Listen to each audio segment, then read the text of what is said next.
한 나라의 역사에는 그 사회를 지탱하는 제도의 근간이 흔들리는 순간들이 있습니다. 권력의 향방이 바뀌고 우리가 당연하게 여겼던 가치들이 시험대에 오르는 때입니다. 오늘 우리는 대한민국의 민주주의와 언론의 자유라는 무거운 주제를 관통하는 어느 일요일의 긴급 기자회견, 그 기록 속으로 들어가 보려 합니다. 오늘의 이야기에 귀 기울이시기 전 잠시 이처럼 우리 사회의 중요한 순간을 깊이 있게 탐색하는 이야기에 공감하신다면 좋아요와 구독으로 더 많은 분들과 지혜를 나누는 일에 동참해 주십시오. 여러분의 모든 길에 깊은 통찰과 평안이 함께하기를 기원합니다. 비가 내리던 어느 일요일, 한 고위 공직자가 수많은 카메라 앞에 섰습니다. 그의 목소리는 무겁게 가라앉아 있었지만 단호함이 배어 있었습니다. 방송통신위원장 이진숙, 그녀의 입에서 나온 첫마디는 탄식과도 같은 질문이었습니다. 세상에 이런 법이 어디 있습니까? 이 한 문장은 대한민국 국회에서 다수당에 의해 통과된 새로운 방송 관련 법에 대한 그의 모든 심정을 담고 있었습니다. 그는 이 법이 단순히 몇 개의 조항을 바꾸는 수준이 아니라 대한민국 공영방송의 존립 자체를 위협하고 민주주의의 기본 원칙을 훼손하는 심각한 문제라고 주장했습니다. 그렇다면 무엇이 그를 이토록 절박하게 만들었을까요?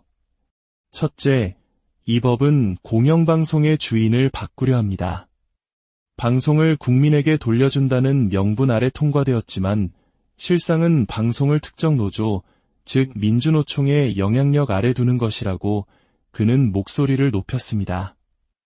새로 만들어지는 편성위원회라는 조직은 노조와 경영진이 동수로 참여하여 사실상 경영진과 똑같은 권한을 행사하게 됩니다.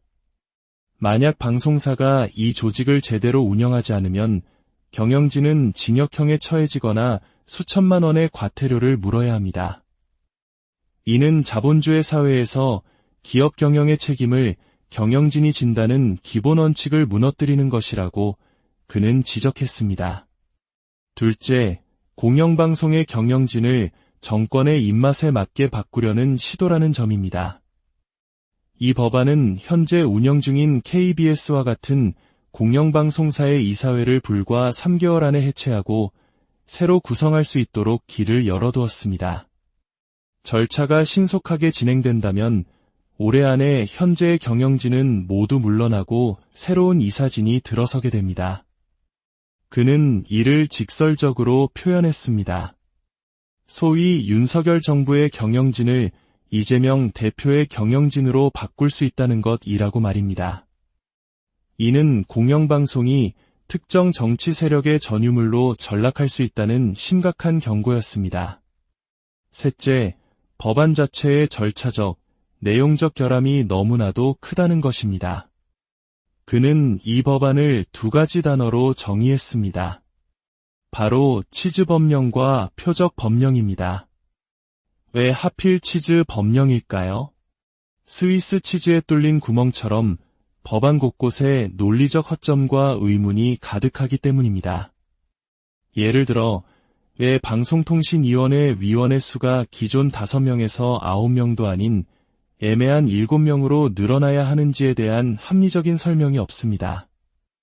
또한 법이 시행되면 자신과 같은 정무직 위원장은 자동으로 면직되는데 예 똑같이 임명된 다른 임명직 공무원은 그 대상에서 제외되는지에 대한 기준도 모호합니다.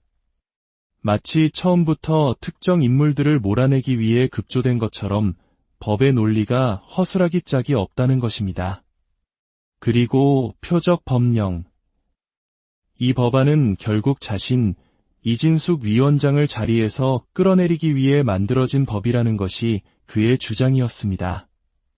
기존의 방송통신위원회를 폐지하고 미디어라는 단어 하나를 추가한 방송미디어통신위원회라는 간판만 바꾼 조직을 만드는 이유가 무엇이겠냐는 것입니다.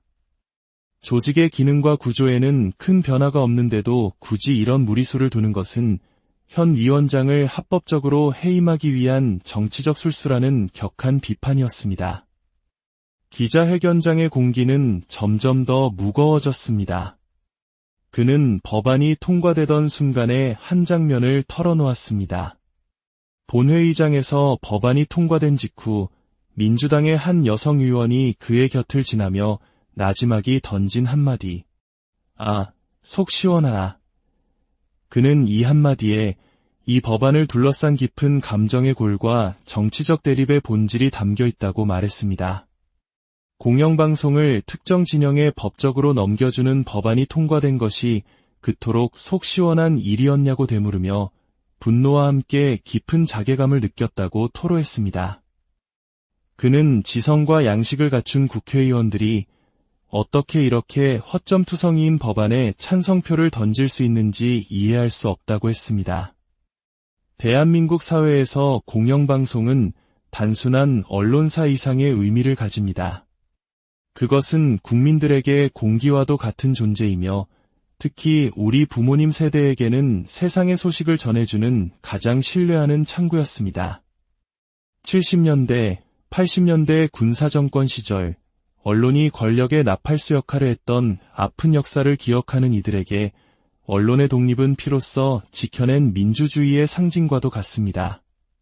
그렇기에 공영방송을 특정 노조나 정치 세력이 장악하려 한다는 주장은 많은 이들에게 과거의 악몽을 떠올리게 하는 매우 민감하고 중대한 문제로 다가올 수밖에 없습니다. 그는 마지막으로 국민들에게 호소했습니다. 방송은 국민의 것이어야 한다고. 불의에 저항하지 않는 것은 불의의 공범이 되는 것이며 진실 앞에서 침묵하는 것 또한 공범이 되는 길이라고 강조했습니다.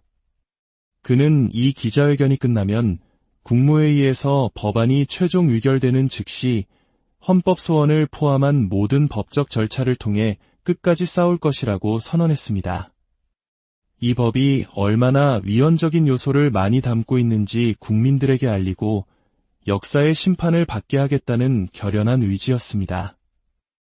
이날의 기자회견은 단순히 한 공직자의 항변으로 끝나지 않습니다.